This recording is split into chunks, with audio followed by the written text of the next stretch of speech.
ओम श्री परमात्मने नमः। यथार्थ गीता अध्याय 8 अंतिम श्लोक 28 और अध्याय का निष्कर्ष। वेदेषु यज्ञेषु तपस्सु च एव दानेषु यत् पुण्यफलं प्रतिष्ठियत्येत तत् सर्वम् इदं विदित्वा योगी परम स्थानम् उपेति च आद्यम्। भगवान बोले, अर्जुन, जो योगी पुरुष इस रहस्य को तत्व से जानकर वेदों के पढ़ने में तथा यज्ञ तप और दानादि के करने में जो पुण्य फल कहा है उस सब को निसंदेह उल्लंघन कर जाता है और सनातन परम पद को प्राप्त होता है। भगवान ने कहा, इसको साक्षात्कार सहित जानकर, मानकर नहीं केवल मान लिया, जानकर योगी वेद यज्ञ तप और दान के पुण्य फलों का निसंदेह अतिक्रमण कर जाता है और सनातन परम पद को प्राप्त होता है। अवधित परमात्मा की साक्षात जानकारी का नाम वेद है।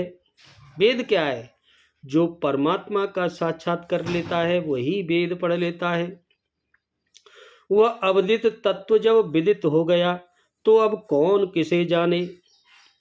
अतः विदित होने के पश्चात वेदों से भी प्रयोजन समाप्त हो जाता है, क्योंकि जानने वाला भिन्न नहीं है। यज्ञ अर्थात आराधना की नियत क्रिया आवश्यक है, आवश्यक थी, किंतु जब तक तत्व विदित हो गया तो किसके लिए भजन करें। मन सहित इंद्रियों को लक्ष्य के अनुरूप तपाना तप है। लक्ष्य प्राप्त होने पर किसके लिए तप करें। मन वचन और कर्म से सर्वतोभावेन समर्पण का नाम दान है। इन सब का पुण्य फल है परमात्मा की प्राप्ति। फल भी अब विलग नहीं है, अतः इन सब की अब आवश्यकता ही नहीं रही। वह योगी यज्ञ तप दान इत्यादि के फल को भी पार कर जाता है, वह परम पद को प्राप्त होता है। भगवान बोले,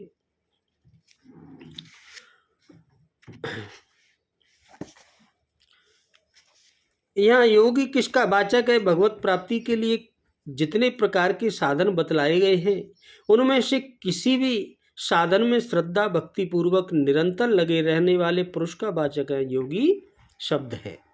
इदम पद किसका वाचक है और उसको तत्व से जानना क्या है?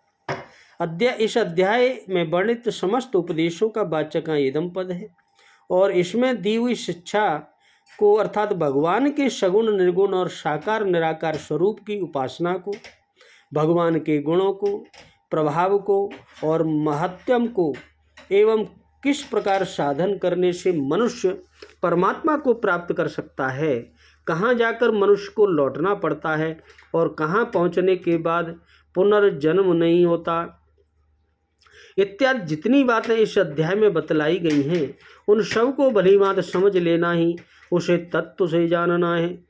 यहाँ वेद यज्ञ तप और दान शब्द किनके वाचक हैं, उनका पुण्यफल क्या है और उसे उल्लंघन करना क्या है।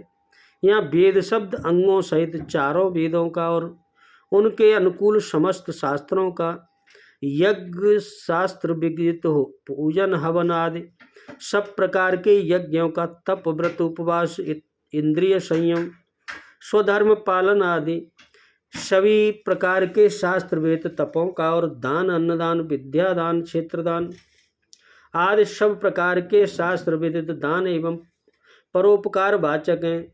श्रद्धा भक्ति पूर्वक सकाम भाव से वेद शास्त्रों का स्वाध्याय तथा यज्ञदान और तप आदि शुभ कर्मों का अनुष्ठान करने से जो पुण्य संचय होता है उस पुण्य का जो ब्राह्य लोक पर्यंत भिन्न भिन्न देवताओं की और वहाँ के भोगों की प्राप्ति रूप फल वेद शास्त्रों में बतलाया गया है, वही पुण्य फल है। एवं जो उन सब लोगों को और उनके भोगों को क्षणभंगुर तथा अनित्य समझकर उनमें आसक्त न होना और उनसे सर्वथा उपरत हो जाना है, यही उनको उल्लंघन कर जाना है। आधम और परम विशेषण सहित स्थानम पद किसका वाचक है और उसे प्राप्त होना क्या है? इस अध्याय में जो भगवान के परम धाम के नाम से कहा गया है, जहाँ जाकर मनुष्य पुनः इस संसार चक्र में नहीं आता, जो सबका आदि है, सबसे परे और श्रेष्ठ है, उसी का वाचक यहाँ परम और अधम विशेषण के सहित स्थानम पद है। उसे तत्व से जानकर उसमें चले जाना ही उसे प्राप्त हो जाना है। इसी को परम गति की प्राप्ति, दिव्य पुरुष की प्राप्ति, परम पद की प्राप्ति और भगवत प्राप्ति भी कहते हैं।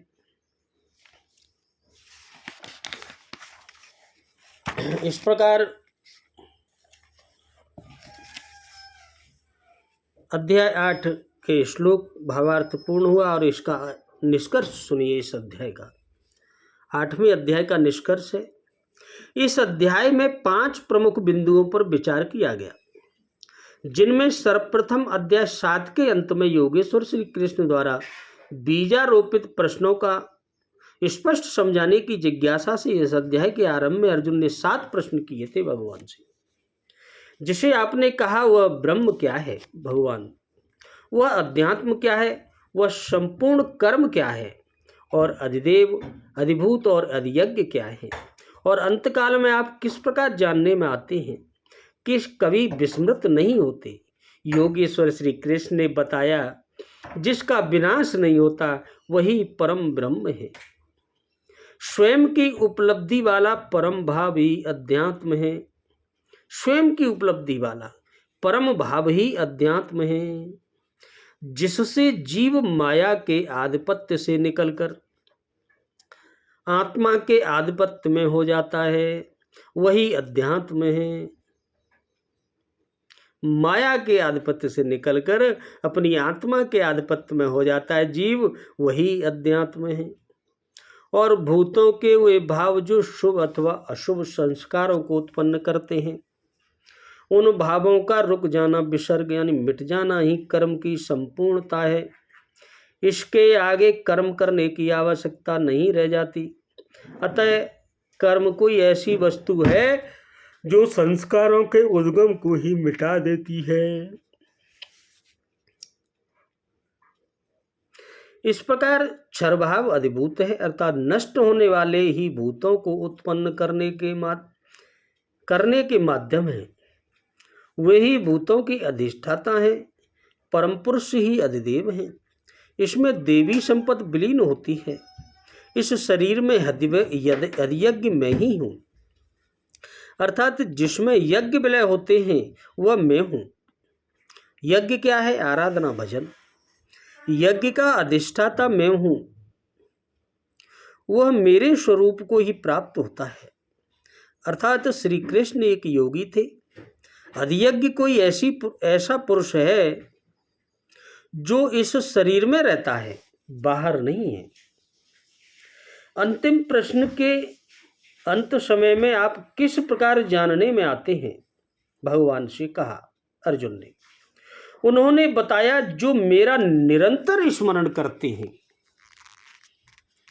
मेरे सिवाय किसी दूसरे विषय वस्तु का चिंतन नहीं आने देते अपने अंदर, और ऐसा करते हुए शरीर का संबंध त्याग देते हैं, जब वे मेरे साक्षात स्वरूप को ही प्राप्त होते हैं। भगवान बोले, जिसे अंत में भी वही प्राप्त रहता है। शरीर की मृत्यु के साथ यह उपलब्धि होती हो ऐसी बात नहीं है। मरने पर ही मिलता तो श्री कृष्ण पूर्ण न होते। अनेक जन्मों में चलकर पाने वाली ज्ञानी उनका स्वरूप न होता। मन का सर्वथा निरोध और निरुद्ध मन का भी विलय ही अंतकाल है, जहां फिर शरीरों की उपलब्धि का माध्यम शांत हो जाता है। उस समय वह परम भाव में प्रवेश पा जाता है, उसका पुनर्जन्म नहीं होता। भगवान बोले, इस प्राप्ति के लिए उन्होंने स्मरण का विधान बताया है। अर्जुन, निरंतर मेरा स्मरण कर, भगवान बोले, और युद्ध कर। दोनों एक साथ कैसे होंगे? स्मरण भी और युद्ध भी। कदाचित ऐसा हो कि जय गोपाल, हे कृष्ण कहते रहें, लाठी भी चलाते रहें। स्मरण का स्वरूप स्पष्ट किया कि योग धारणा में स्थित रहते हुए मेरे सिवाय अन्य किसी भी वस्तु का स्मरण न करते हुए निरंतर स्मरण कर। जब स्मरण इतना सूक्ष्म है तो युद्ध कौन करेगा? मान लीजिए यह पुस्तक भगवान है, तो इसके अगल बगल की वस्तु, सामने बैठे हुए लोग या अन्य देखी सुनी कोई वस्तु संकल्प में भी न आए, बिल्कुल ध्यान में ही ना आए और दिखाई न पड़े। यदि दिखाई पड़ती है तो स्मरण नहीं हो रहा है।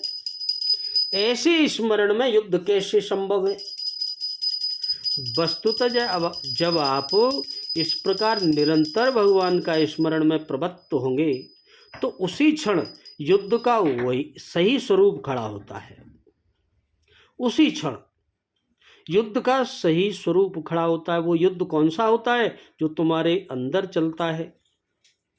उस समय मायिक प्रवृत्तियां, जो माया की प्रवृत्तियां हैं, वो बाधा के रूप में प्रत्यक्ष हो जाती हैं, वो आपको दिखने लगती हैं। काम आता है कि जी काम बन जाए मेरा, जी काम मिल हो जाए। कभी क्रोध आता है, कभी किसी से राग होता है, द्वेष आता है। दुर्जय शत्रु हैं ये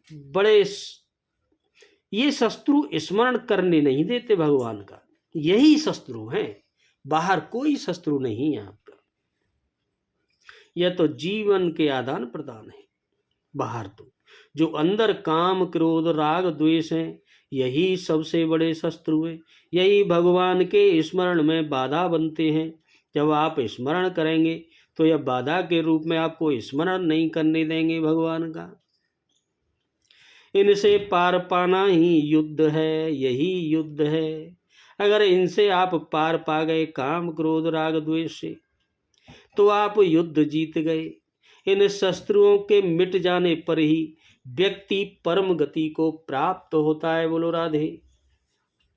इस परम गति को पाने के लिए अर्जुन, तू जप तो ओम का कर, भगवान ने स्पष्ट कहा है। तू जप तो ओम का और ध्यान मेरा कर। अर्थात श्री कृष्ण एक योगी थे। नाम और रूप आराधना की कुंजी है। नाम और रूप आराधना की कुंजी है। योगेश्वर श्री कृष्ण ने इस प्रश्न को भी लिया कि पुनर्जन्म क्या है, इसमें कौन कौन आते हैं। उन्होंने बताया कि ब्रह्म से लेकर यवन मात्र जो कुछ जगत में दिख रहा है वह सब पुनरावर्ती है। वो दिख रहा है, नष्ट होगा, फिर दिखेगा, फिर नष्ट। और इन सब के समाप्त होने पर भी मेरा परम अव्यक्त भाव तथा उसमें स्थित समाप्त नहीं होती, समाप्ति नहीं होती। भगवान बोले इस योग में प्रविष्ट पुरुष की दो गतियां होती हैं। जो पूर्ण प्रकाश को प्राप्त षडेश्वर संपन्न ऊर्ध्व रेता है, जिसमें लेश मात्र भी कमी नहीं रही है, उसने पूर्ण रूप से काम क्रोध लोभ और द्वेष को जीत लिया है। वह परम गति को प्राप्त होता है। यदि उस योगकर्ता से मैं लेश मात्र भी कमी रह गई, अगर इनको नहीं जीत पाया है, तो वह कृष्ण पक्षसी कालमा का संचार है। ऐसी अवस्था में शरीर का समय समाप्त होने वाले योगी को जन्म लेना पड़ता है। वह सामान्य जीव की तरह जन्म मरण के चक्कर में नहीं फंसता, बल्कि जन्म लेकर उससे आगे की शेष साधना को पूरा करता है। इस प्रकार आगे के जन्म में सभी उसी क्रिया में चलकर वह भी वहीं पहुंच जाता है जिसका नाम परम धाम है। पहले भी श्री कृष्ण कह आए हैं कि इसका थोड़ा भी साधन जन्म मरण के महान भय से उद्धार करा के ही आपको छोड़ता है। दोनों रास्ते शाश्वत हैं, अमिट हैं। इस बात को समझकर कोई भी पुरुष योग से चलायमान नहीं होता। अर्जुन, तू योगी बन। योगी वेद, तप, यज्ञ और दान के भी पुण्य फलों का उल्लंघन कर जाता है, परम गति को प्राप्त होता है। इस अध्याय में स्थान स्थान पर परम गति का चित्रण किया गया है। जिसे अव्यक्त अक्षर और अक्षय और अक्षर कहकर संबोधित किया गया है, जिसका कभी क्षय अथवा विनाश नहीं होता है। भगवान बोले ओ ओम तदिति श्रीमद्भगवद गीतासूपनिषद ब्रह्म विद्या योग शास्त्रे श्री कृष्ण अर्जुन संवादे अक्षर ब्रह्म योगो नामक अष्टमो अध्याय।